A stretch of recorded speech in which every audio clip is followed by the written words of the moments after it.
আসুন ৯০ দশকের একটা প্রেমের গল্প শোনাই। গল্পটা আমার। আমি তখন ক্লাস 8 এ পড়তাম। আমাদের বাসার নিচে একটা ফার্নিচারের দোকান ছিল। সেখানে ২ টা ভাই থাকতো। মূলত ফার্নিচারের দোকানটা তাদেরই ছিল। ছোট ভাইটা নিয়মিত আমাদের বাসায় আসতো। পানি যদি লাগতো বোতল ভরে পানি নিয়ে যেত। আবার অনেক সময় ওয়াশরুমে আসতো, ফ্রেশ হইতো। নিয়মিত আসা যাওয়া করতো। ছোট ভাইটা অনেকই ছোট। আর বড় ভাই তো কখনোই আমাদের বাসায় আসে নাই। তো একদিন দেখি বড় ভাই আমাদের বাসায় এসেছে পানি নিতে। আমি তো ডাইনিং এ বসা ছিলাম। উনাকে দেখে আমার এত ভালো লাগলো। মানে ১ম দেখাতে আমি উনার পছন্দ করেছি। দেখেই আমাকে উনাকে খুব ভালো লাগতো। তো আমি নিয়মিত যখন বাইরে যেতাম, টিউশনিতে যেতাম, স্কুলে যাইতাম, তখন উনাকে দিকে তাকিয়ে থাকতাম, দেখতাম। যদি ইস! একটুখানি চোখাচোখি হইতো বা একটু যদি তাকে আমি দেখতে পেতাম। তার কিছুদিন পর থেকে দেখি উনিও আমার দিকে তাকিয়ে থাকে। মানে আমি এই জিনিসটা লক্ষ্য করছি। আমি যখন স্কুল থেকে আসতেছি, কখন আমি টিউশনিতে যাচ্ছি, ওই সময়টায় উনি দোকান ছেড়ে রাস্তায় দাঁড়িয়ে থাকতো, আমার দিকে তাকিয়ে থাকতো। মানে বিষয়টা আমি লক্ষ্য করছিলাম। আর আমার খুব ভালো লাগছিল। আর আমার বান্ধবী বলতো, "দেখ এত স্মার্ট হ্যান্ডসাম একটা ছেলে তোর দিকে তাকিয়ে থাকে, তোকে পছন্দ করে।" তো আমার বান্ধবীর হাতে একদিন খবর পাঠায় যে ছাদে আসো। তো সেদিন আমি শাড়ি পরে ছাদে গিয়েছিলাম। তো সেদিন আমরা কোনোই কথা বলিনি। তারপরে পরের দিন তার ছোট ভাইয়ের হাতে কতগুলা লাল গোলাপ, চকলেট আর একটা চিঠি পাঠিয়ে চিরকুট। চিরকুটে লেখা ছিল, "আজকে ছাদে এসো।" তো আমি ছাদে গেলাম। তারপরেও কোনো কথা হয়নি। মানে টোটালি আমাদের কোনো কথা হতো না। কিন্তু অনেক লম্বা, লম্বা চিঠি আমরা অনেক বড়, বড় চিঠি আমরা আদান-প্রদান করতাম আমার বান্ধবীর মাধ্যমে। আমার বান্ধবীর মাধ্যমে, তার ছোট ভাইয়ের মাধ্যমে।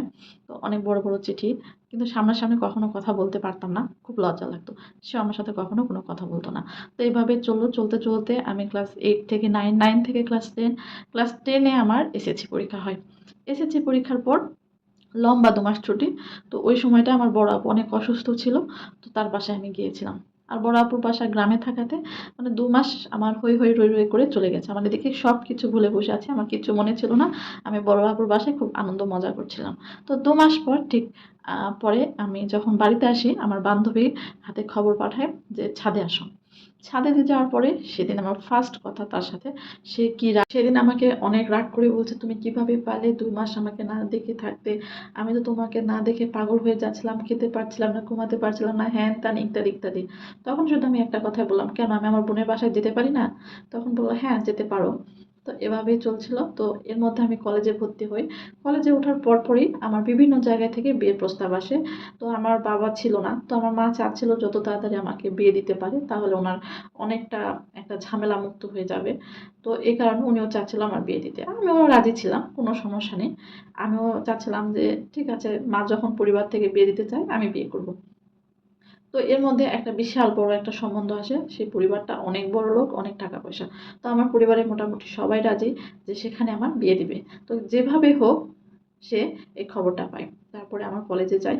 আমার কলেজের সামনে গিয়ে বলে যে, "তুমি নাকি বিয়ে করবে?" আমি বললাম, "হ্যাঁ, আমি বিয়ে করব। আমার পরিবার থেকে আমাকে যেখানে বিয়ে দিবে আমি সেখানে বিয়ে করব।" তখন বলল, "তাহলে আমার সাথে এরকম কেন করলে, হ্যান করলে, ত্যান করলে? তোমার কি এটা ঠিক করা হয়েছে?" আমি বললাম, "না, আমি কি করেছি? আমি আপনাকে কখনো বলেছি আমি আপনাকে ভালোবাসি? আমি আপনাকে বিয়ে করব? আমি তো বলি আমি আপনাকে পছন্দ করি। আপনি যদি আমার পরিবারে প্রস্তাব পাঠান, আমার পরিবার থেকে যদি আপনাকে বিয়ে দেয়, তাহলে আমি আপনার সাথে বিয়ে করব।" তো সেদিন আর কোনো কথা না বলে সেদিন বিকালে আমার বড় ভাইয়ের হাতে প্রস্তাব পাঠাই বিয়ের। তো আমার মা অবশ্যই যে একটা ফার্নিচারের দোকান কতবার টাকা ইনকাম, তার মধ্যে গ্রামে থাকে। তো আমার মা না বলে দেয় যে, "না, এখানে বিয়ে দিব না। এর চেয়ে ভালো সম্বন্ধ আছে আমার মেয়ের জন্য। এখানে আমরা বিয়ে দিব না।" তো আমার মা যখন না বলে তখন আমার ভাইয়া তাকে বলে দেয় যে, "না, আমার মা রাজি না। তোমার সাথে আমার বোনকে বিয়ে দিব না।" তো সেদিন রাতে সে নাকি বাসায় গিয়ে অনেক পাগলামি করছে। তো তখন আমার তার ছোট ভাই আমার ভাইকে বলে, "তো ঠিক আছে, তোমার বোনকে বিয়ে দিবে না, তাহলে তোমার বোন এত বছর ধরে আমার ভাইয়ের সাথে এগুলা কি করলো? তোমার বোনকে তুমি সামলায় রাখতে পারো নাই? তোমার বোন তো আমার ভাইয়ের সাথে সম্পর্ক করছে। তাদের তো সম্পর্ক ছিল।" তখন আমার চিঠিগুলা দেখালো। হ্যান-ত্যান আরো অনেক কিছু। তারপর বাড়িতে আমার ভাই সবকিছু বলল। আমার তো খুবই আমার উপর রাগ, মেজাজ গরম যে এই মেয়েকে রাখাই যাবে না। তাড়াতাড়ি বিয়ে দিয়ে দাও।